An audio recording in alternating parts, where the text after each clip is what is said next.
Sensei LaFleur on the beat. Mama, stop making beats again. I got like 50 pounds in the trunk. I know what's up, hope I don't get pulled over. These niggas want jump in my lane. Think it's a game and get hit with that bulldozer. Ain't about money, I'm blocking your car. We hit the block and we knocking it off. We leave the hood when the cops get involved. We got the D in the blocks of the soft, yeah. Little 50,000 ain't shit to me. They ain't shit but a gift to me. I can fuck around and make that shit in my sleep.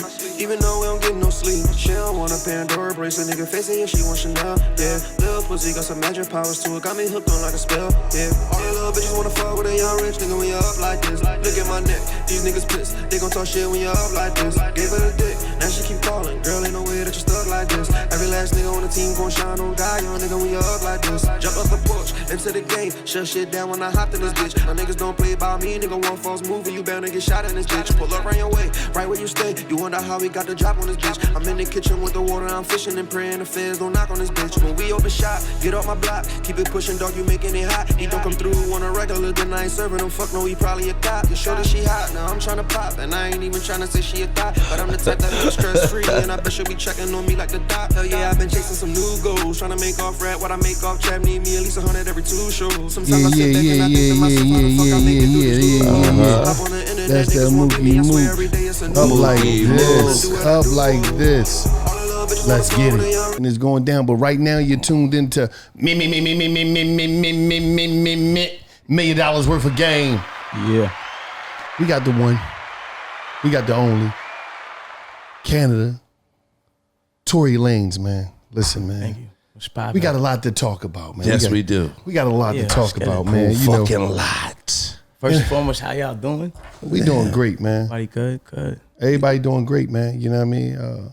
What about you? How are you doing? How you doing? I'm blessed. I'm on top and rising. Mm-hmm. Truly, I'm blessed.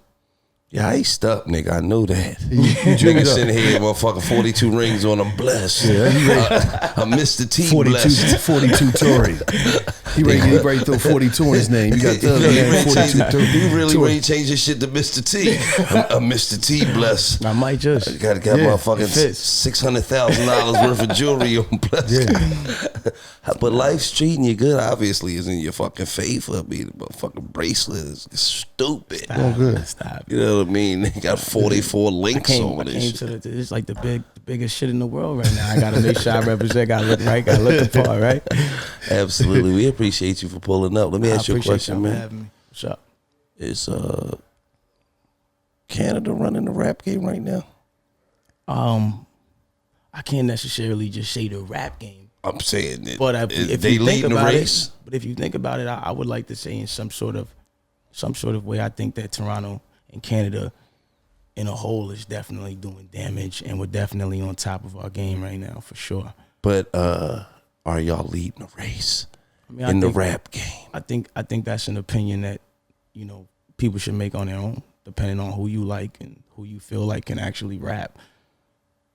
I'm talking about is I feel like I'm killing shit. I feel like, as a Toronto artist, as a Canadian artist, I feel like I do a good job on both scales when it comes to R&B or hip hop. And I feel like Drake also does the same thing, but a lot of the other artists is a lot more R&B-ish or like melodic music. Right. You know what I'm saying? So when I say the rap game, if I say that right now, it's like, but y'all rappers first.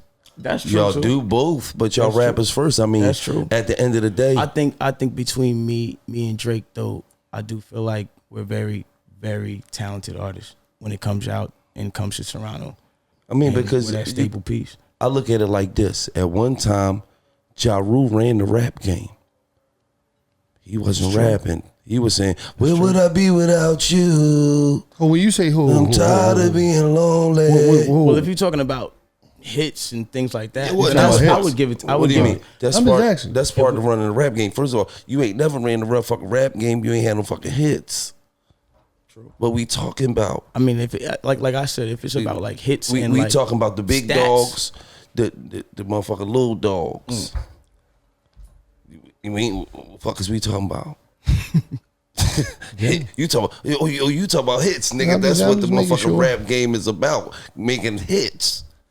And I'm just saying, right now, there's a lot of hit makers from Toronto and Canada. That's all I'm saying. So I was just asking him, in his opinion, Because let's be for real. I don't think Canada's ever been in this position ever in life. That's a fact. In the rap game. Never. To be for anybody to be able to say, no, I think we got this shit right now. Yeah. I mean, and it wouldn't be wrong for him to say that because when New York had it, New York said, we got this shit. When Atlanta had it, Atlanta's like, we got this shit. When Houston had it, we got this shit. So for Toronto and Canada to have him, have Drake, have multiple artists that's doing their thing, I'm just asking a genuinely great question. Do y'all feel like, no, we shout out to everybody else, ain't no disrespect, but we got this shit right now. I get the angle you're coming from. I mean, I also think Memphis is going crazy. Memphis is going stupid. You know what I'm saying? So it's like, that's why I said, like, you know, that's such a heavy statement. It's kind of more opinion based. Like, you got to kind of have your own opinion on who you feel like is running it, because there do be these little sectors when you really think about the artists that are coming. Sometimes we forget where artists are even from because they so talented or eccentric or whatever it is. And we forget that, like, a lot of them are from Atlanta, or a lot of them are from Memphis, or a lot of them are from Virginia. So sometimes we might be thinking everybody else is killing the game, but some niggas from all areas could be killing it. You know what I'm saying? Yeah. So that's why I couldn't really fully answer that question. I see that a lot of times it don't seem like a lot of shit get to you. You know, your dad was a, you know, traveling preacher and a healer. Do that got something to do with it?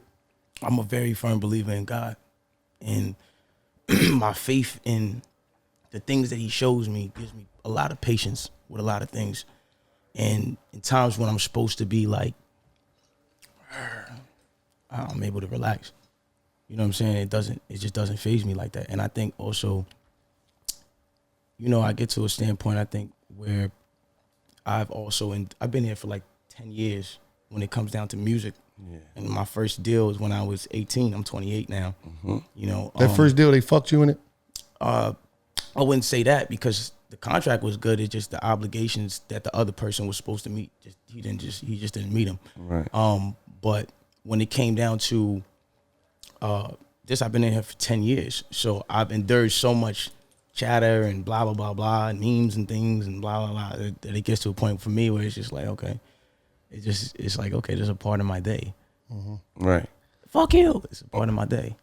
I mean, at the end of the day, you know, winning it, a lot of times when you win in life, a part of being a winner is understanding how to deal with your losses. Definitely. You feel what I'm saying? Because at the end of the day, I don't give a fuck how much you win in life. Every day not gonna be sunny.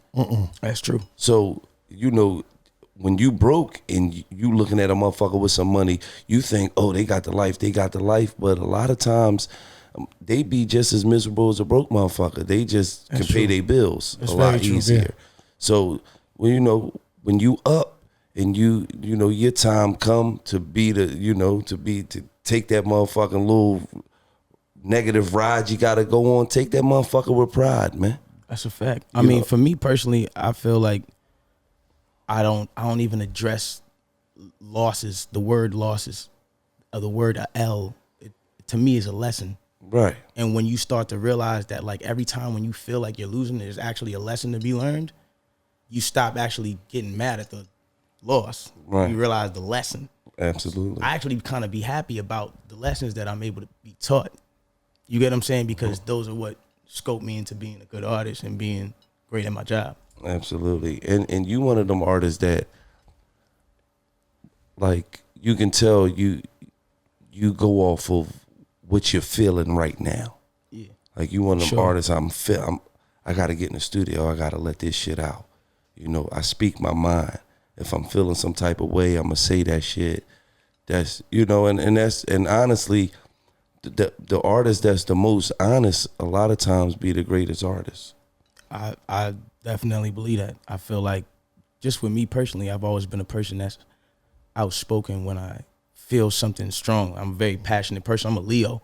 So, you know, I'm very passionate about everything that, you know what I'm saying? You know what I'm saying? Like, we could be talking about bubble gum, nigga. It don't matter. Like if I'm talking about, if you talking about the run, if you talk about fucking spearmint is the best. And I'm telling you, not fucking juicy trying to fruit hear is crazy. that. Like you know what I'm saying? That's Like, what the fuck I'm passionate talking about that. You know what I'm saying? Like, how the fuck you gonna pick spearmint over fucking juicy fruit? The fuck is wrong with you? You know, but I just you know, I'm passionate about shit, and so when it comes down to just saying how I felt like that's always been an important element to everything that I do, everything that I say, whatever it is. It's just it's important that I speak my mind, and a lot of times it could either get me in trouble or it could put me at a place where you either feel what I'm saying, and whether or not you do or you don't, I just had to let it off. You know? Absolutely. Before we go any further, right? This episode of $1 Million Worth of Game is brought to you, right? New Amsterdam Vodka. Yeah, and then let me tell you something about New Amsterdam Vodka. You know, it's got the ad libs over there. Distilled 5 times. There we go. It was filtered 3 times for a smooth, crisp taste. Yes. You know what I'm saying? It's great for pre-gaming, playoff time. Ooh, about to watch the game. Ooh. What you gonna do? Break out the New Amsterdam. Yes. Why not? You hear me? Like, what else are you gonna pregame with other than New Amsterdam vodka? Huh? So when you out and about and you at your local liquor store, them ad libs is like, I feel like quarantine radio. We make a fucking song on this joint. I feel like quarantine radio. You know what I'm saying?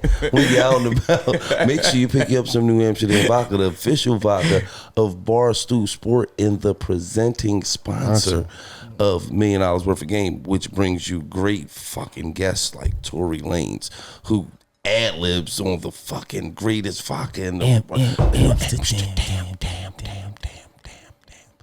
damn it. That's major. Hey, so let me ask you this, right? Nothing about the case, you know what I mean? But when you was going through what you was going through when it first started off, right? I know you seen a lot of niggas in the rap game, maybe not in the rap game, that you thought, oh, me and this nigga's brown. Me and this nigga good. This my man. I fuck with him. We done did records together. We don't got records together, but we good. Every time I see him, we show each other love. Some niggas, they been in my house. I've been in their house. And then you went through what you went through without any facts being out, without any proof being out of what happened. Niggas just jump ship on you. Just switch sides on you. You call a nigga, niggas ain't picking your phone up no more. I know niggas got on all kinds of funny shit. Well, that's the thing. It's not really in a personal world, you didn't answer my call or anything. But I do understand something about business. You gotta understand, people have brands. Right. And before I look at Tory Lanez like it's me, Tory Lanez is a brand. Whatever artist is their brand. At the moment, it wasn't the look for them to put their brand on it unless you were somebody that stood so far into your brand that your brand was just so you that on your personal life still reflected on your brand. Right. And there was, you know, when it started, there was very few people that were like that on the outside, but on the inside, it was love. That was just, you know, the weird thing about it for me. But for me, it's like when it comes down to artists, I still understand the business side of it. So I never really hold friction there. It's like, you know, when things get right, you'll be all right. And just like now, you know, I've been living a regular life and people coming back and taking pictures and smiling. But 8 months ago, that made it not been a move. You know what I'm saying? Mm-hmm. So they had to protect their brands. But I mean, all right, you got to protect your brand, but behind closed doors, you might not be out in the open cheering for me, but behind closed doors, you like, yo, bro, I don't know what's going on. You know what I'm saying? I fuck with you. You know what I'm saying? Did you get a lot of people like that, or did you? Yeah, I mean, anybody who, even the people who came out and said anything about me, a lot of them after the fact or after the music came out or whatever still called me, still hit me like, yo, you know, I still fuck with you, or just at the time, XYZ. you know, I felt like, you know. Oh, okay. So, you know. But there's nothing wrong with that. It You know is what I'm something wrong with saying? that. There's something wrong with that. Because something wrong you with can't that jump to a conclusion. There's something wrong with that in our world, in the world where we grew up. And sometimes people have a wrong idea of how that's separated. But I understand that those worlds are separated. Not everybody was raised like me. I'm going to call you on the phone and say, what happened, nigga? Right. You know what I'm saying? Absolutely. Not everybody was raised like me. And I don't expect them to be. However, I got to move how I got to move, and you got to move how you got to move. But I'm talking about we talk about people who supposedly fuck with you. So they got your number. So they able to call and be like, yo, bro. The people that busted funny moves like that, I didn't care about, though. The people that mattered, they cared on the outside and on the inside. Okay. You know what I'm saying? And they showed it. And whether or not it was visible in the public media eye. or the public eye, absolutely. There was you got to understand. I'm living in the moment. So there's times if I go somewhere and I see somebody, I have to see their interaction. Right. I got to see how you treat me. Right. I got to see if you even want to take the. You know what I'm saying? Right. Not even that I'm going to ask you or I'm going to be like, but I got to see just how you move. And some people, they moved a little bit differently. And some people move the same way they've always moved. Right. You know what I'm saying? Some niggas seen you like, was like, what's up, my nigga? Some saying? niggas seen you was like, oh, they go Tory, get the fuck out of here. I don't want to be caught in this picture. But I focus on the people that show me love. You know what I'm saying? At the end of the day, you show me love. I'm not going to focus on niggas hating on me or niggas being negative. It's like, okay, cool. I just know in time when things happen and go the way they're supposed to go, you'll be somebody who busts a U-turn. And it's fine. And at that time, you know, I understand I'll still forgive you. I won't forget what happened, but I'll forgive you. Right. That's life. Right. That's my character. Right. Nigga can't break that out of me. Right. No matter what. You know what I'm saying? It could be 1 million niggas. It was 40 million niggas hating on me every single day. But a nigga not gonna break my character. Right. Break me out of me? I'm wavy. You can't break me out of me, nigga. Come on. Like, you know what I'm saying? I'm going to move with positivity and love with everything I do. Because at the end of the day, it hurts a motherfucker when... It hurts a motherfucker more when you be like, yo, you know what? I see you doing some funny shit, but it's love, bro. And then you begin to be that motherfucker on top and they like, oh, fuck. Right. And they got to come back to you. And it's that time when they got to look at your reaction now. Right. They got to look how you move Absolutely. now. They got to wonder if you going to want to take the picture. Right. But that's how God works. You just got to let God work. Absolutely. You know? Now, you had the biggest stage during, you know, when the quarantine happened, Cointeen Radio. You had the biggest stage out here. You know, how did that come about? And what inspires you to just start snapping out like that? Yeah, 'cause you start snapping the fuck out. Nah, honestly, I've always been a very charismatic person. I have a lot of character. I've always been somebody who loved the theatrics of things. Always thought things were mad funny. Don't take everything too serious. I can laugh at myself. And I'm somebody who's very comfortable in my own body. I don't care about... I could be in a room full of ugly niggas. You're not going to catch me moving like this. Right. I don't move like the same nigga I am. Right. Because I don't care. I'm so comfortable being me. So when I got to quarantine, it was this moment. It was crazy because I was like, yo, the crazy thing about quarantine was like, especially for a nigga like me who wasn't getting like all the perks of being an artist and certain things like that. But going into quarantine, I was like, yo, whoever's the real stars and the real entertainers, they're going to shine through this season. Right. But if you're one of those niggas that they had to put this into, put the machine around you, you got to be on TV and you got to be in rooms of people and all of that. I pray it's safe for you somewhere. Right. I pray because it was going to be a long period of time. I felt it. Right. So I remember just thinking, I got to do something with the live. And I remember there was a DJ. I'm right now, I'm kind of zooted, so I don't remember the name off time. D Nice. I'm D Nice. sorry. D Nice. So sorry, D Nice. He had another big stage. I promise I wasn't trying to play you. And I saw what he was doing. He was just listening to music, and it was giving people so much joy. Everybody was Michelle Obama in there. Right. Everybody in there. So I'm like, this is lit. Right. Like, I got to do something like that. And so what I thought about, I was like, yo, we should do a sound clash. That's how it started. I was like, we should do a sound clash.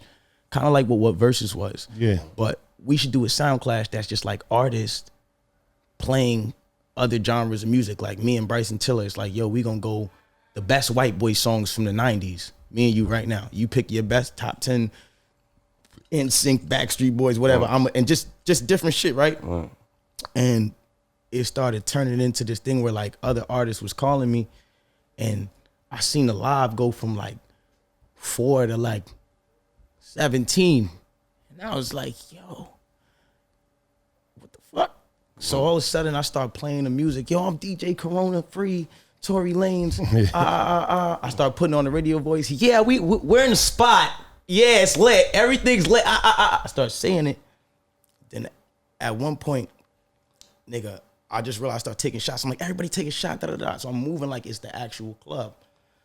At one point, I'm screaming in the living room, and my mans comes out. My mans was staying with me at the time. That's the ad-lib man. Mm-hmm. Shout out to Saber Snow. That he's this dude basically just been in my life, just like my older head, like just always been in my life. Like, you feel me? Not that old, but he's older than me. So he's my OG. Like, you feel me? So he came out the room and he sees me just snapping in front of the computer with my phone up. And he's wondering, like, yo, why is this nigga drenched in sweat right now? Like, what is this nigga? Why is this nigga screaming and da-da-da-da? And he comes and he sees there's like 25,000 niggas on there right now. Like, just watching me just on live having a good time. Right. The nigga passes me the mic. We had this old mic in our studio room. And that's the mic that I use. And he passes me the mic. Pass me the mic, bro, and I just knew at that moment, like, yo, I'm taking this, and this is out of here. Right. All of a sudden, girls start calling, like, yo, let me dance to the music. Boom. Then it just turned into this thing, like, and then like the end of the night, I had like 80,000 people watching at the same time. Right. And I'm like, yo, this is ridiculous. At the time, I was at 5 million followers. In the span of 8 weeks, I was at 10. That's crazy. You know what I'm saying? So it was touching a lot of people to the point we was getting 300,000. Yeah, fucking followers a week, and 300,000 viewers live.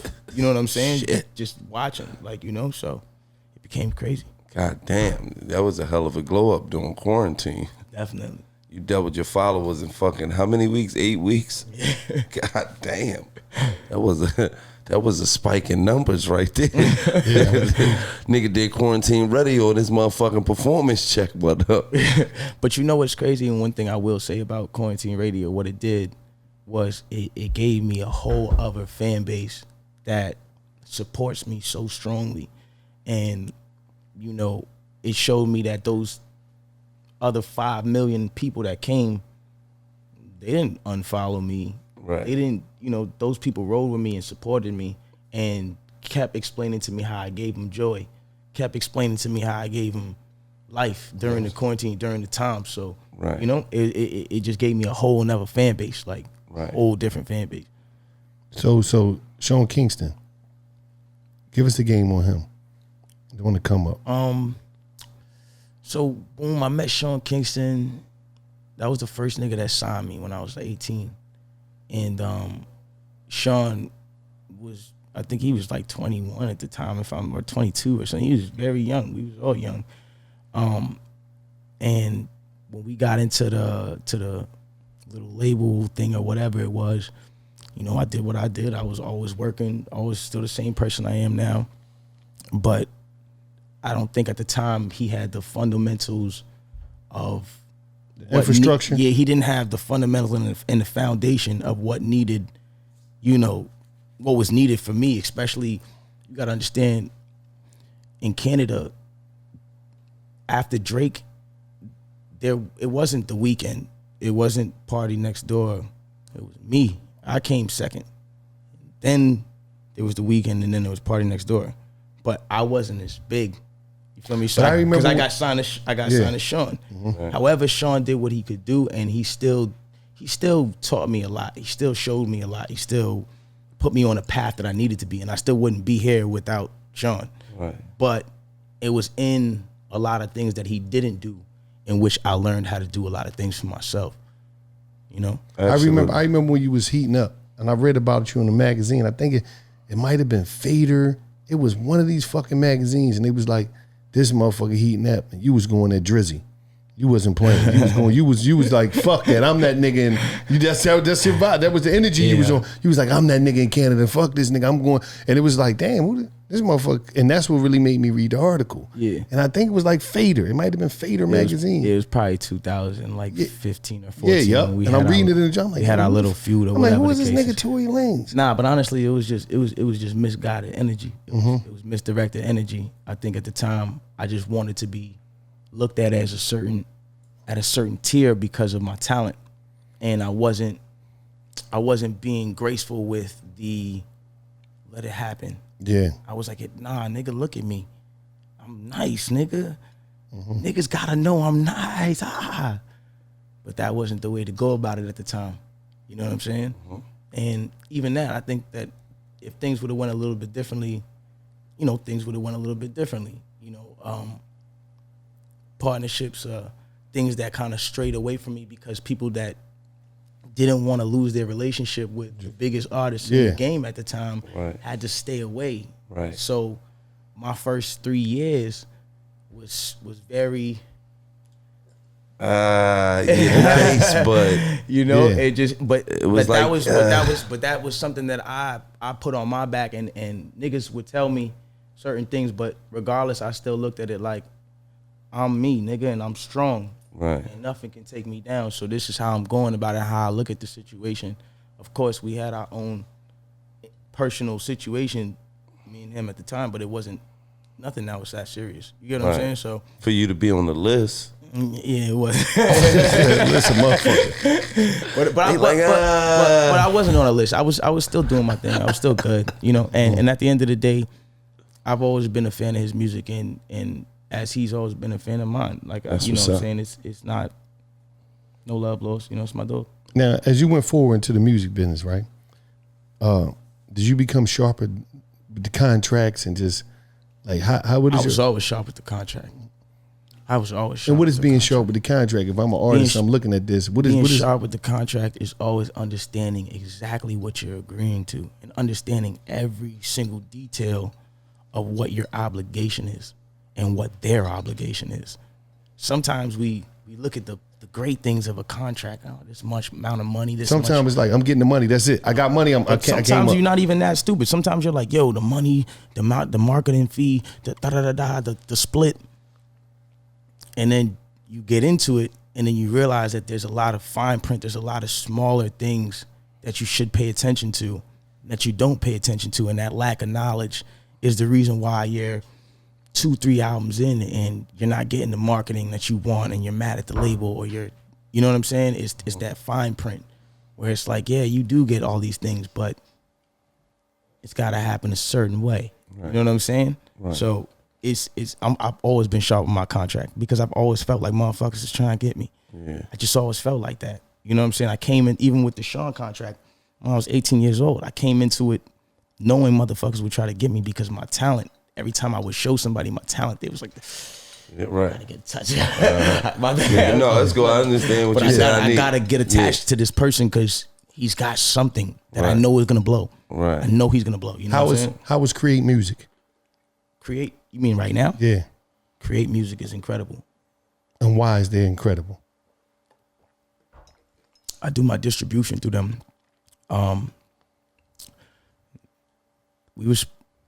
They don't like when I talk about this, but Create, actually, I did like the biggest deal ever with like Create, basically. And what's the biggest deal? What the biggest deal look like? It's very sizable. But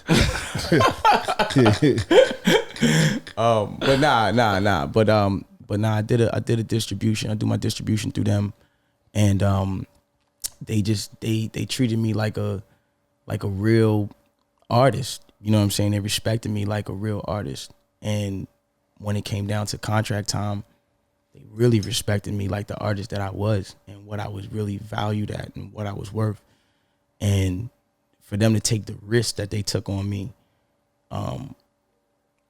it was just a blessing. You know what I'm saying? Because I'm looking at the situation, and in a time when things are going up and down and side to side, those people came in and they were strong and they stood beside me. And, you know, they put their money where their mouth is. Right. Like, for real.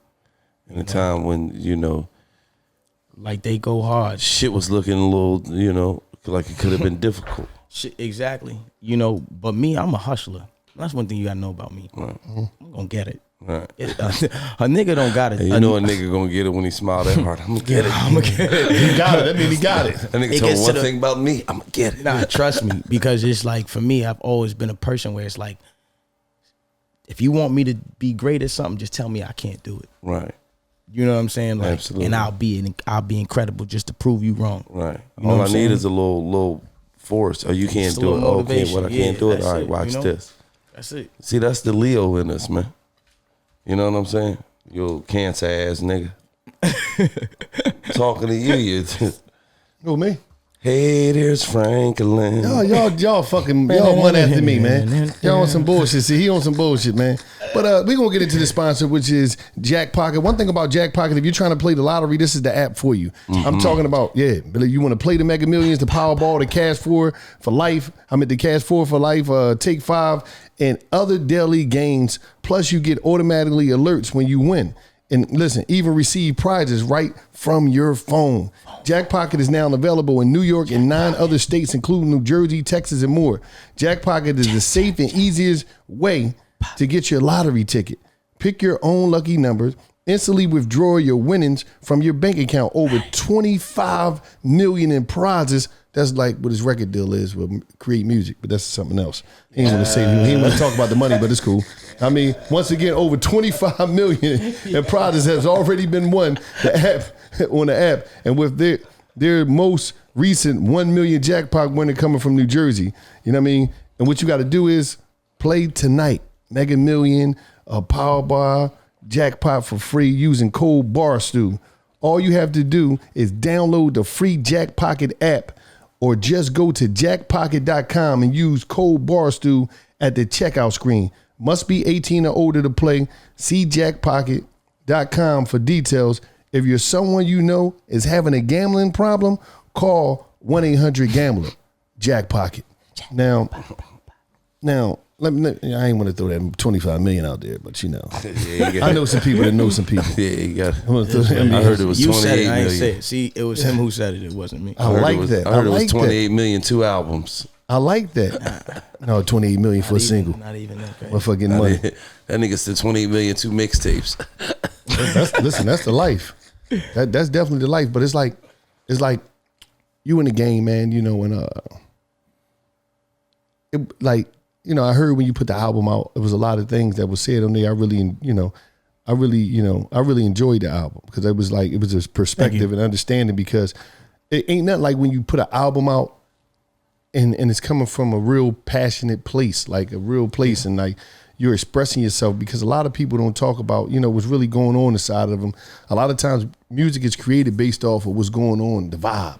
Like I gotta be a part of the vibe. So you just put something out and you was like, yo, this is what I'm going through. This is my story. This is my life. And to me, it was like a therapy album. Like you was venting and you was talking to a therapist or some shit. And it's like, when you going in a booth and you going in there, what is your, especially now, which is, you already got that out. What is your approach? Like, do you punch in, or is you a writer?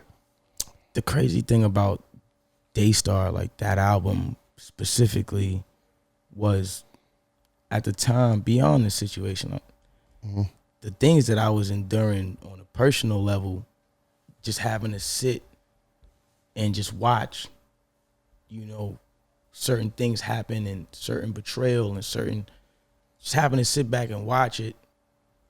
When I was enduring a lot of that stuff, I became very heavy. However, it came to this point where I got like really, really strong in my prayer, like really strong. I started speaking in tongues. I started really intercessing, and I started praying to God about just my creativity when I'm speaking. And I asked him to speak through me, like use me as a vessel to speak through.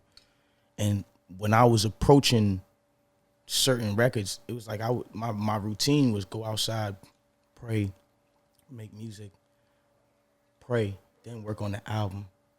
And it's like all the times right before I would work on the album, I'd have these crazy long prayers. And honestly, it just started, it's like things started flowing. Like the way I was, like usually I'm a punching 2 lines, maybe 3.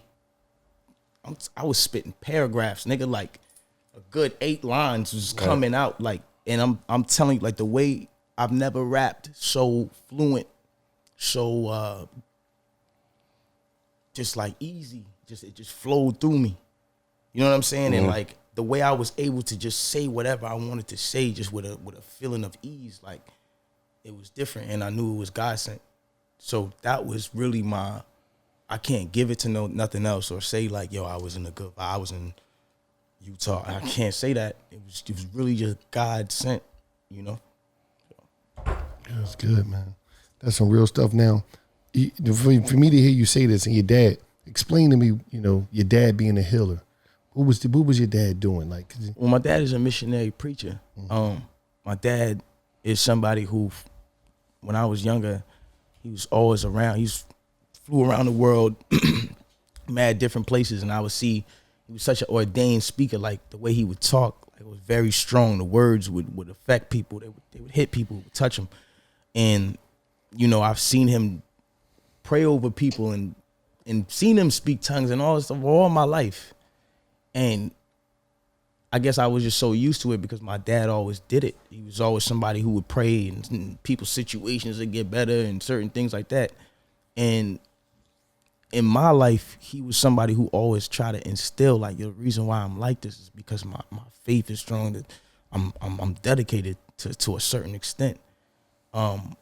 My dad has always been somebody who's given me that same thing I have, like, don't let him get you down, bro. You looking at you? Right. You the man. Right. Like, he's always given me that, you know what I'm saying? Right. And so, like, I've always had that level of confidence that even sometimes gets mistaken for arrogance or cockiness, you know? Right. Yeah. So, top 5 in the rap game right now. Top 5 in the rap game right now. Me, Dylan. I give me for sure. Mm-hmm. I definitely think Drake is. That's 2. This is in no particular order. These are just the people that I like. Drake is definitely one. Damn, this is such a put on the spot. VVS Ken, that kid's going crazy. He's out of this world. I can't even believe a nigga like that's coming out the South. It doesn't even make sense. Say that again. VVS Ken. VVS Ken. Kid is out of this world. It's insane. It's insane. I don't even want to talk about it. Thug is definitely one of the best. Thug. And there's just not enough room on this list, dog. Like, you know, but you know, I probably give the last slot to like a female or something. I say Melly. He's probably my favorite female rapper. Mm-hmm. But that's the people I like. Okay. You know yeah. So that's it. That's the people I like. So we I mean, listen, we only asked you to name your 5. You know, that's my 5. You know what I'm saying? I mean, at the end of the day, you, Drake, Melly, VVS Ken. I forgot who was the last one. You said Thug. And Thug. Yeah. Absolutely. Thug is cold. Absolutely. For sure. So, you was young when you moved from Canada, right? Yeah. I went back and forth. So basically, like, I was young when I lived there, then I moved out of there, and then I came back. And you moved to Miami? I moved to Miami, then I moved to Atlanta, then I moved to New York, and then I went back up there. Goddamn, so you was on a world tour like Muhammad, my man. Going each and every place with the mic in my head. Yeah, for sure. That would be like that's why I can adapt to so much different like sounds of music. Right. Because I grew up listening to down south music. Then I moved to Atlanta, heard Atlanta sound. Then I moved to New York, heard New York sound. You know what I'm saying? But the fact that your dad was heavy in the church, he wasn't on you about listening to the music, and He was very, very honest about listening to secular music. But that's the thing about Christian children and the children of like, you know, the preacher or the pastor. The devil come at you the most because that's how he can get through to your parents. That's how he can throw them off. So he go through the kids. right. So, you know, we was trying to listen to everything bad, nigga. Right. Like everything. We was trying to listen to all of the songs. But my brothers. This nigga just say, the more you go to church, the more bad shit you listen to. Cause you be in there. No, I'm just saying a lot of the kids. Jesus loves not me. Soon as you get the fuck out of there. Out on bail for out of jail, California. Dreams. Yeah. Nah, but you got to think about it. A lot of the times, sometimes it's the shun of like, yo, you can't listen to this.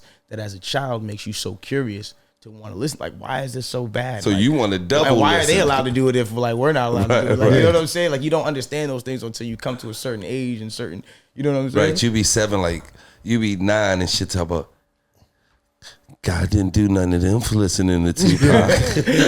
I've seen him, he's perfectly fine. Like, you know what Why I'm can't I saying? listen to Tupac? But you know, you learn certain things later on in a life, and you understand the reason why they felt the ways that they felt, you know? I forgot what the question was. No, it's all good. Jack. That bomb kicked in on him. He was smoking that good shit upstairs. nigga came in with his weed guy. He passed him off. He sent it up. Because I had some black Leprechaun. That's what it was. That's what it was some called. Black Leprechaun. Yeah. Black Leprechaun. Yeah. How much money you think you spend a year on weed? It depends. Fucked him up. Let me call my account. No, it depends. 62,000, Tory. You smoke too fucking much. It depends because, you know, a lot of money goes into wholesaling because, you know, we have a cannabis company. So I do spend a lot of money on weed. Talk about the cannabis company. And basically, I got a cannabis company called Black Leprechaun. And the reason why I called it Black Leprechaun is because during this whole time, people kept calling me a leprechaun because it was funny. Yeah. So I was like, cool, I'm gonna make this a bomb ass weed. Right. And basically, I did, and I made it a Delta 8. So Explain that. So this is what's crazy about it, and it's a new emerging market. Delta 9 THC is basically the weed that we smoke all the time, runts, all these names and da-da-da-da. That's the weed that's federally still illegal in places, and there's that black area over whatever cases, right? Now, Delta 8 is extracted from hemp, right? However, it still has THC in it, and it has a higher amount of cannabinoids. Yeah. So basically, the high that you get from it is it's a different. What about the myrcene? The what? Myrcene in it. What did you say? Yo, break it down. Myrcene. What's myrcene? Myrcene. Well, see, a lot of people, growers don't be. I've never heard that word before. Well, yeah, it's definitely in the weed. Myrcene. I don't know what that means, but this is Delta 8 weed. Yeah. This is Delta 8 weed. I basically run it through a dude named Bay Smokes, and him and our company is like merged in one. And Bay Smokes is this white kid that'll sit here and be like, well, yeah, the merging. He could tell you all those questions. But my biggest thing and why it was so apparent to me was because if it's extracted from hemp, it stops us from getting in any problems if a cop see it or whatever cases, because you can show them the bag and show them the barcode and show them this is the compounds of this is from hemp. Right. Like, you know what I'm saying? Like, it's not, you can buy hemp at a smoke shop. Right. You can buy, you know what I'm saying? And not like the stuff that you see at the gas station that they be having, like the K2. That's what he used to smoke. K2. Yeah, K2. No, it's not that. This is like still indoor weed. Yeah. The same way we smoke it, smell, taste the same, everything, except the high is just more balanced because it's not just a super head high like Delta 9, you know, which is, again, still federally illegal. Right. So the Delta 8 is still federally legal because it's extracted from hemp. Right. So you're able to smoke in the oil and everything, and you're able to still be able to function and still have a high. That's like incredible. Black Leprechaun, get y'all's right now. You heard. I like that promo. How was the business of it already? It's incredible. You just killing them. Incredible, bro. Incredible. And I never realized how many. Where can they buy it from? BlackLeprechaun.com, or you can go to BaseSmokes.com. Is this Canada based? No, it's from here. So by it being hip, somebody could just go online and order, and they send it right to their crib. Yeah. And ain't got to worry about no regulations, No, because we're not selling you anything illegal. Yeah. Because I'd be just damn like I'd order some Black Leprechaun and the motherfucking people's be able to do it. And you ordered 8 pounds of Black Leprechaun. Nah. That's the great thing about it. You know what I'm saying? By the time you get out, you gonna be a Black Leprechaun. Nah, and it's good. It's really good functioning stuff too. Like you feel good. You feel like Yeah. Well, this you know you done fucked up, right?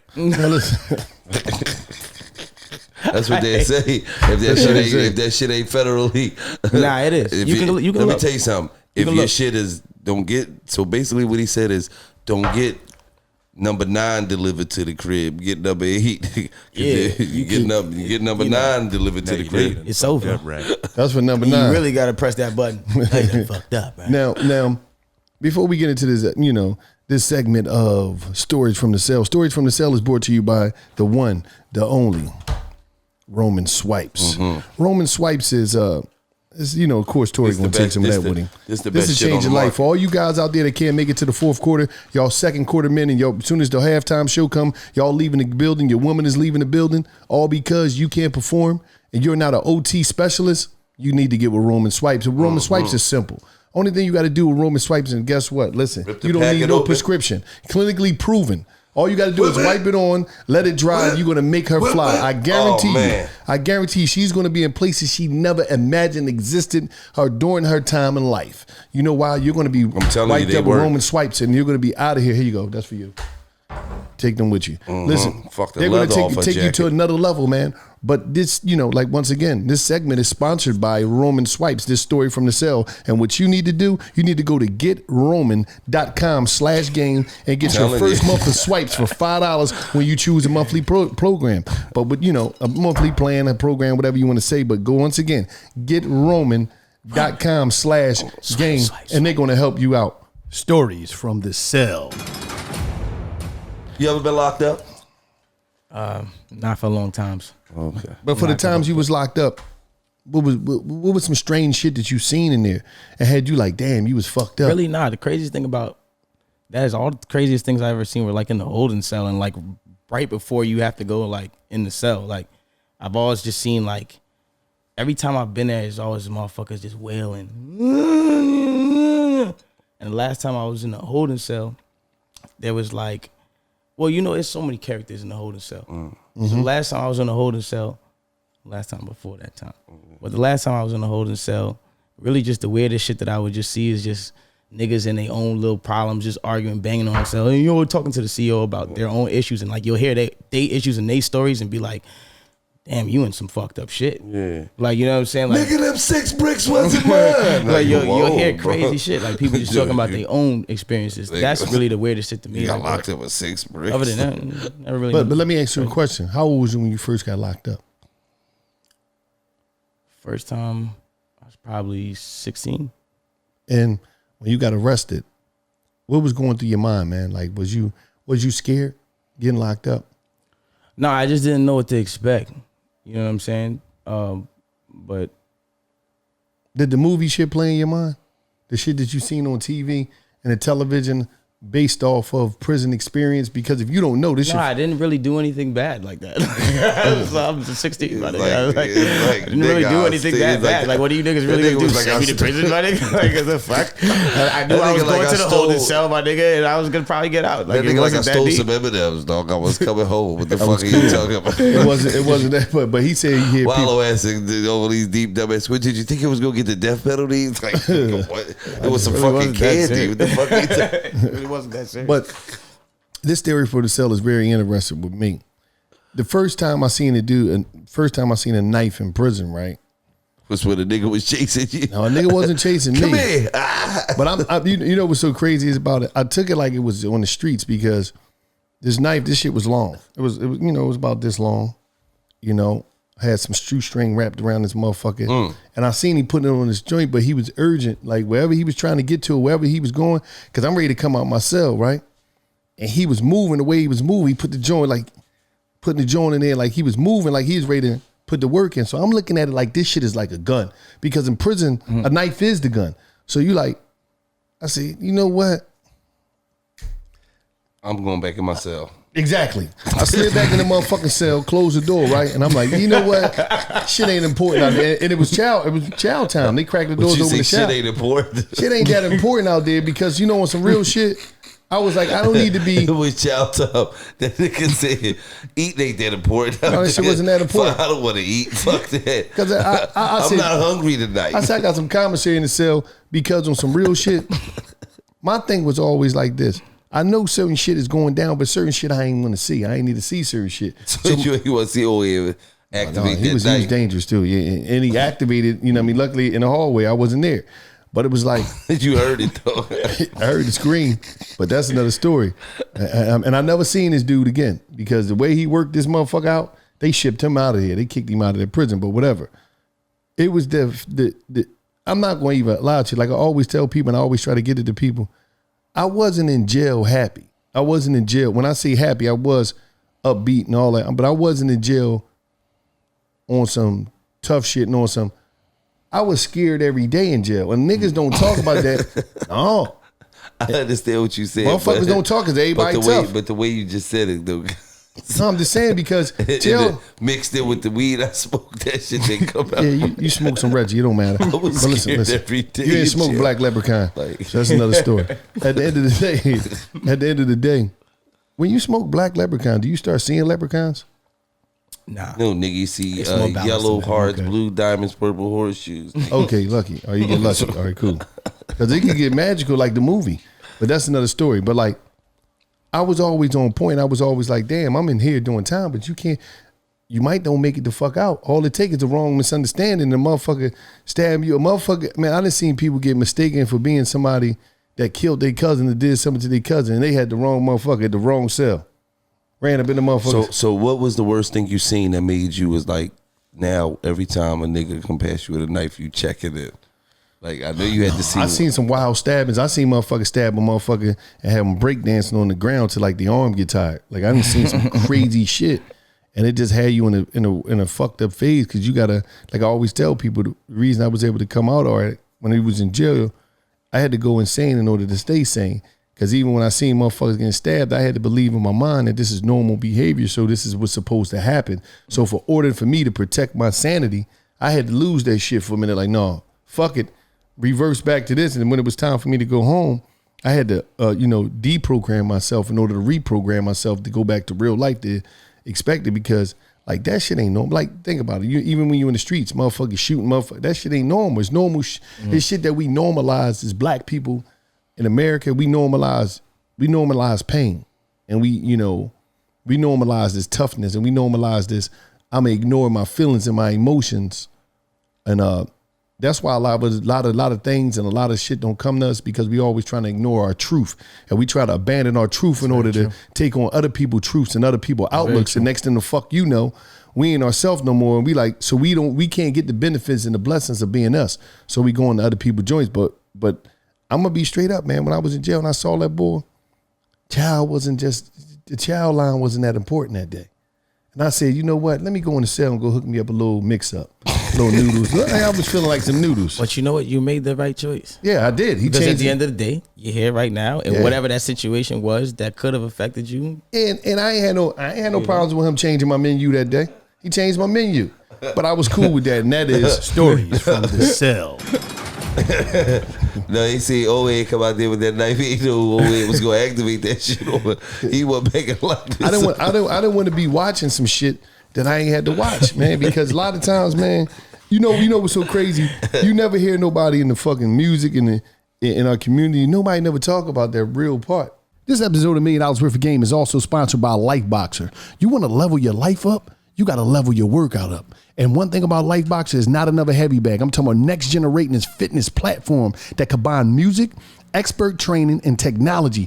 Integrated displays show you when and where to punch. Force sensors track your every move, awarding good hits accurately and power. Listen, man, this is the real deal. Once again, this is not another heavy bag. I'm talking about music I'm talking about you got the music. I'm talking about choreographed with trainer classes and challenges. Enjoy curated playlists or select your own tracks with, whatever you want to do. You just want your own library, whatever you want to do. But on there, we got top artists like the artists you love, like Justin Bieber, Nicki Minaj. I'm talking about Salt and Pepper. I'm talking about performance dashboard. Tracks progress so you can get stronger and fitter. I'm talking about you can compete with friends. You can climb the leadership board, the leaderboard, whatever, or you can set new people, whatever you want to do. I'm talking about what you need to do. You need to go to LifeBoxer.com/game and you get $100 off. Listen, $100 off. You're getting $100 off if you go to LifeBoxer.com/game. They give you $100 off on your first purchase. And once again, this is not another heavy bag. What you need to do, you want to level your life up, you got to level your workup up. And the way you level your work up is LifeBoxer. That motherfuckers be scared in jail, and that's not a cool place. People are scared in life, period. Right. Yeah. Fuck. I think every nigga in life is scared.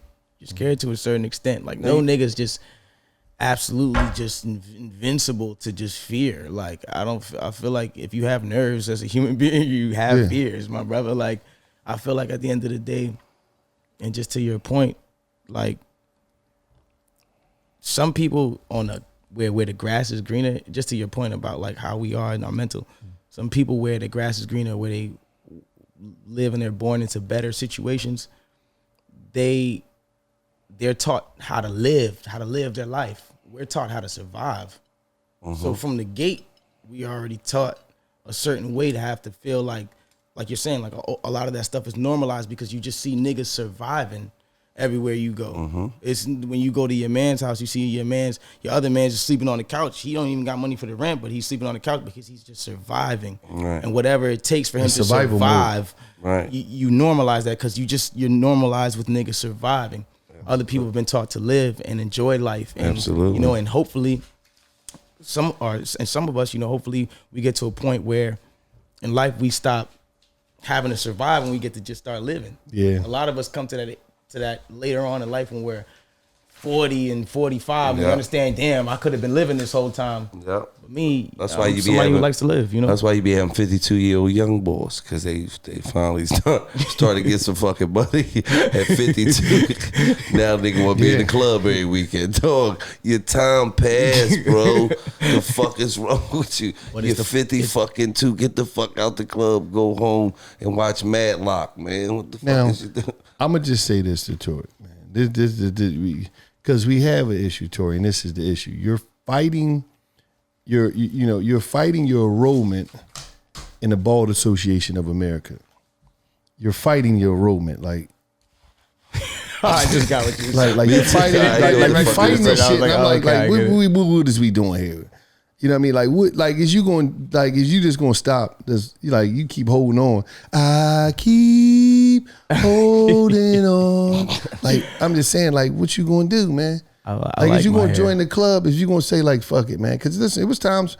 I remember when I was in jail and it first happened, and I seen that shit. I seen the convertible being activated. I was like, because what happened is I always was bald anyway, but I was shaving. So when it come back, it'd be. You know what I mean? So dudes, people would see me be like, damn, you shit ain't bald.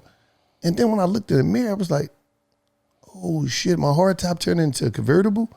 And I didn't even know this came with the warranty of the whip. So I'm like, I'm seeing the fade jump off. I'm like, shit. So I'm like, fuck it. It was a moment too. It'd be like a funeral. It'd be a moment, it'd be an emotional moment where you sit there, you think, you daze, you look into the clouds, you just be like, I'm looking at my cell window like that. Can't believe this shit happened to me. It's just a moment. But here's the thing. See, when I was going bald, I cut it all off. And I embraced being bald. That was fine. And now you're like, fuck it, I got some money and I got surgery and my hair's here. Now sometimes my shit may not look the best, but I like my hair. Okay. All right. And at the end of the day, I'm a nigga. I don't upkeep my hair every day and be in the bitch. Yeah. I don't do that. Right. I go outside how I go outside, nigga. And that's just what it is, nigga. Some days my shit might look crazy. Some days my shit gonna look swift. Cause I'm gonna get a haircut. I'm gonna make sure my shit upkept. If I don't keep it upkept, then I grow that motherfucker out cause I'm in a creative space or whatever the case is. My shit might look crazy. Was that but shit at the end of the painful? day, huh? Was it painful when you got your shit hooked? Like, Nah. what they had to do? Did they? It's not a painful. It's not painful at all. It's like they basically. Was it your shit's costly? numb? So yeah, it costs. Wait, your shit was numb. Like they basically like they gotta in any anesthetic like surgery or anything like that. They gotta like numb whatever So they area. give you a needle to the biscuit? Kinda, yeah. See, now you got to But it's scared not, because he was ready to go. But Gil was ready to You go. need to change my mind. Nigga said needle to the biscuit. Like, nah, but it's not. The It's club. like it's like this. It's like this. It's like this. You can't even feel it, and then once they do that, regardless, But you it's can't feel all it. skull, bro. Yeah, this all. No. They don't do that. I don't know if you got Nah, soft tissue in your shit. Nah, they don't do that. It's But like this right here. all- It's like right here. Oh, It's not shit. really one of those. It's not a big needle either. It's like a small needle. And then when they And it just numbs you. Like how would But they? it numbed your whole head. How would they They do do it? it in different spots. Oh Lord! Now But you got look. 6 needles. Nah. It depends. Like let's say you're doing like My head is let's say you're warmed doing up. like this part of your hair. They'll just do that. They'll do like one because you only need that. But like basically it's 4 points of your head. 1, 2, 3, 4. No, load these. I don't need Got that the much. Too. 6-point crown. See, y'all did wrong. Y'all motherfuckers did wrong. No, my hair ain't grow back. Like I just shaved, so it's not. That It's a nigga. little But what loose I'm right- saying He is, need the trust me, whole- I've been on both sides of the spectrum, You and did. it's way better Hey, on listen, this they'll side. burn your whole fucking Regardless. brain up. I'm telling you. My hair usually grow back as well. I ain't when I woof. All They'll fuck your all this, brain. all this be covered They'll right fuck here. all the cells in your biscuit up. No, I'm cool. Nah, you can come back, bro. He can't. I could come back. See it for you, bro. Dog, ain't Come no back. coming How much is it back, gonna cost bruh. me? Nigga, cost you it's like- gonna cost you 10 times more than it cost. Cost you like a good 400,000. 40,000 $40,000 to come back. for you to come back. They could keep that shit. 40,000 and 130 of your, But it's your because- membrane, it's your because- cells in your It's fucking. because you be shaving your head. Yeah. That's why. The more you doing that, the more you cutting more follicles out your shit. Damn, You see how son. you see how you're able to get the clean skin, Yeah. baldy right here, but then you got to worry about this shit that be at the back. Yeah. So let me tell you. So you That's the mean fucked up shit. So dog. That's how you was. It's the shit that I had to Fuck. deal with, dog. I wasn't So- having it, dog. so- Niggas don't understand. It's hard to maintain the baldy. No, I shave. It's easy. so It's not easy for niggas who don't shave though. Like, you know what I'm saying? I'm a Yeah, young yeah, nigga. I wasn't don't shaving shave, my You right. use head. clippers. I was just getting a haircut. because you know what cut I'm you saying? fucking the follicles up in your shit. He just said that. Yeah, the closer shit you going go, the too. more The you Closer fucking you your go, follicles. you cutting your Fucking them up, man. cutting all the motherfucking intelligence out your shit. I'm That's ready why to- you dumb as a I'm ready bitch. to, I might as well just get electrolysis You done and get sliced all all this the burnt off. follicles here. You get all Yeah, the because that joints shit burnt burnt off. off anyway. You drop a little grease on the side of that shit. That shit take that shit right up off there too a little bit. That you got left. You gotta, You know what I mean? But listen, bro. that's my hat, man. God damn, look how big this nigga head is. What the fuck is going on? Like, These motherfuckers higher than the cable bill. you know. absolutely. You started coming with the jokes, bro. No, he I didn't passed me mean some. to. He passed me some black I just wanted to leprechaun. know. I wanted to know, like, cause you know I be seeing you. I'm like, damn man, he might as well join the club, man. Nah, honestly, all jokes aside, my shit be looking right though. It just caught me Should on be a bad the, day. he caught you on a bad day. Caught me on a bad day from the top. Yeah, they fucked it up. Oh, when you was playing that basketball? Uh-huh. Yeah, they caught you from the Caught top. me on a Huh? bad day, man. I wilded out that day. Hey, listen, players fuck up too, Life, man. man. But listen, man, you got that new single coming. Scat. Scat featuring the baby. Featuring the baby, man. And I promise y'all, that's the best like video. That's gonna be video of the year. Like, we went all out for that video. You know what I'm saying? Heavy. And you know, it was shot before all of the madness and all of the stuff. I waited because I wanted the perfect time for the world to be able to Embrace it. see it and embrace it. Embrace it, Because Gene. it's such a great video. You wanted like, to the be video past is all incredible. the judgmental shit and back to I some want you to sense of love the art, normal. regardless. Like when normalcy, you know when what I I'm put saying? out music, I want you to respect the art and Right. and enjoy it. You know what I'm saying? That's Absolutely, it. man. Well, shit, man, we appreciate you coming down and appreciate tapping y'all, in, for man, real, for real. on this motherfucking couch with $1 million worth of game, man. And you know, best of luck to you and all your endeavors that you got coming up, your cannabis business. I'm pretty sure you probably got a bunch of other fucking companies that you got going. You know what I mean? I knew you got motherfucking 300,000 worth of jewelry on in this motherfucker. So life's good, baby. Life is good. Absolutely. Appreciate you for tapping in, man. Appreciate y'all, man, for real. And this is $1 million worth of game. Yeah. It's just like that. Right.